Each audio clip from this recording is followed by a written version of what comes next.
1791, in order to better specify the rights of the country's inhabitants, the Bill of Rights was proposed and eventually added to the United States' Constitution. The first ratified version of this document had 10 amendments, which the U.S. government was expected to follow closely.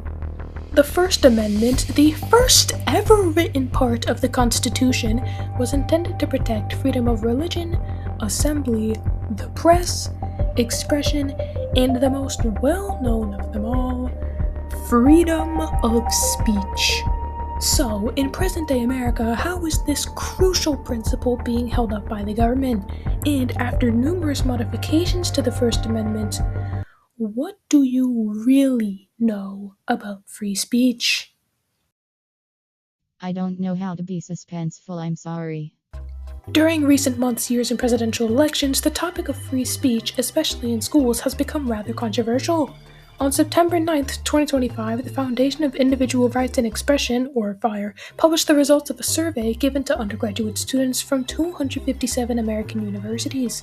The survey measured students' thoughts on how they believed their schools handled freedom of speech and how comfortable they felt expressing their political beliefs in classroom debates.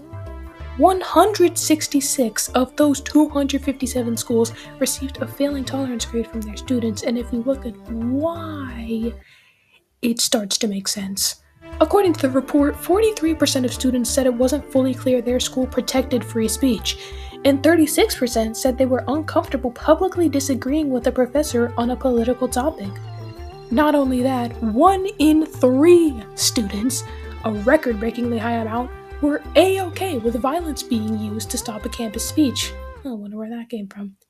This obviously isn't great, and it's not even the only negative turnout of the United States' increasingly hostile political climate.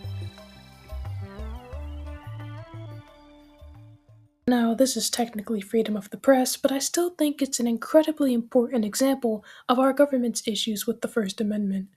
On March 25th, 2025, Rümeysa Öztürk, a PhD student at Tufts University, was forcibly detained, taken off the street by ICE agents in Somerville, Massachusetts.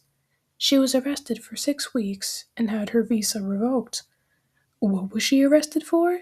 An op-ed she co-authored for her school's daily newspaper because it posed a threat to Jewish students, according to the Trump administration. Yeah, the Trump administration's behind all this, we're not surprised.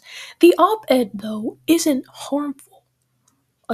At all. Contrary to the Trump administration's views, I saw nothing even close to supporting terrorism, preying upon the downfall of Israel, or wishing harm to Jewish scholars. It was a plea to Tufts to end their association with Israel, not to actively work against them, but to not give them public support. Nobody was threatened. Absolutely nobody. In short, free speech isn't looking very clear in 2026. Students in universities are scared to express basic opinions and are even getting federally persecuted for them. I made this video not only to spread awareness about these absolutely horrid things, but also to remind anybody watching this that you are protected, and your opinions matter and are supported. We, as a society, especially during the time we live in, need to ensure our rights are protected inside and outside of school campuses. Heck, I didn't even get to how teachers are affected in this video. That's a whole different can of worms. Students, don't be afraid to express yourselves or your opinions, and please, for the love of everything, do not use violence against public speakers. Thanks for watching.